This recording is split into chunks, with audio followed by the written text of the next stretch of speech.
Mahanama. Here a noble disciple is possessed of virtue, guards the doors of his sense faculties, is moderate in eating, and devoted to wakefulness. He possesses 7 good qualities, and he is one who obtains at will, without trouble or difficulty, the 4 jhanas that constitute the higher mind, and provide a pleasant abiding here and now. And how is a noble disciple possessed of virtue? Here a noble disciple is virtuous. He dwells restrained with the restraint of the Patimokkha. He is perfect in conduct and resort, seeing fear in the slightest fault. He trains by undertaking the training precepts. That is how a noble disciple is possessed of virtue. And how does a noble disciple guard the doors of his sense faculties? On seeing a form with the eye, a noble disciple does not grasp at its signs and features, since if he left the eye faculty unguarded, evil, unwholesome states of covetousness and grief might invade him. He practices the way of its restraint. He guards the eye faculty. He undertakes the restraint of the eye faculty.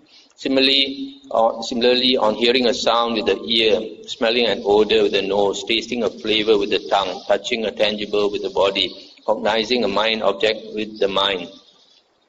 A noble disciple does not grasp at its signs and features, since if he left the faculties unguarded, evil, unwholesome states of covetousness and grief might invade him. He practices the way of their restraint. He guards the faculties. He undertakes the restraint of the faculties. That is how a noble disciple guards the doors of his sense faculties.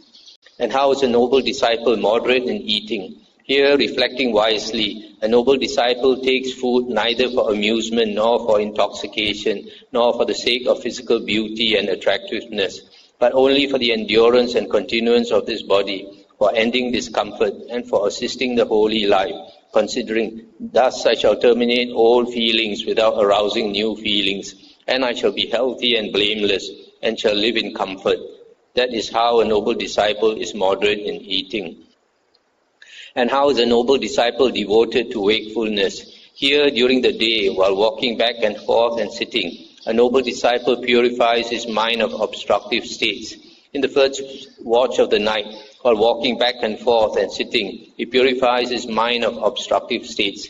In the middle watch of the night, that means from 10 p.m. to 2 a.m., he lies down on the right side in the lion's pose, with one foot overlapping the other, mindful and fully aware, after noting in his mind the time for rising. After rising, in the third watch of the night, that means from 2 to 6 a.m., while walking back and forth and sitting, he purifies his mind of obstructive states. That is how a noble disciple is devoted to wakefulness. In other words, the monk in training, he sleeps the minimum that is required. After he wakes up, he tries not to sleep again.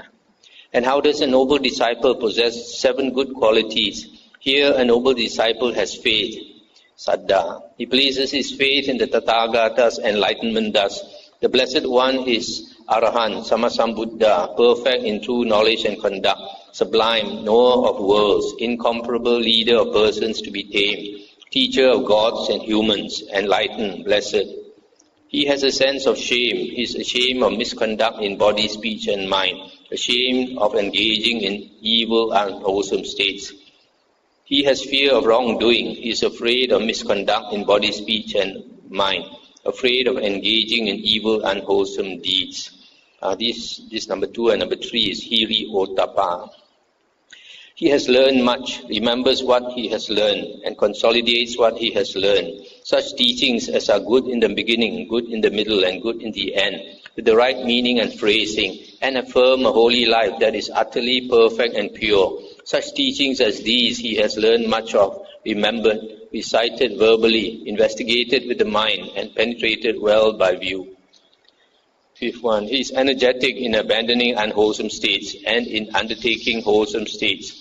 He is steadfast, firm in striving, not remiss in developing wholesome states. Number 6, he has recollection. He possesses the highest recollection and skill. He recalls and recollects what was done long ago and spoken long ago. Let's stop for a moment now. Here this word the translation is mindfulness. The Pali word is sati. And sati, you see here the definition of sati. He recalls and recollects what was done long ago and spoken long ago. That means this is memory. He has a very good memory. So the proper word is recollection. And in the practice of a monk, recollection here means remembering to put your attention to recollect the four objects of sati, to always contemplate body, feelings, mind, and Dhamma, the Buddha's teachings, not to allow the mind to stray out to the six sense objects. That's why it's called recollection, because you have to remember to put your attention on only the four objects of sati and not on worldly things. Number 7, he is wise, he possesses wisdom regarding rise and disappearance. Actually, it's rise and cessation. That is noble and penetrative and leads to the complete destruction of suffering. That is how a noble disciple possesses 7 good qualities. I'll just repeat. The first one is faith in the Buddha, Dhamma, and Sangha. Second is hiri, a sense of shame. Third is hiriotapa, fear of wrongdoing. Number 4, I think, is bahusutta, learn much. That means he knows much Dhamma, the Buddha's Dhamma, Buddha's teachings. He is well learned.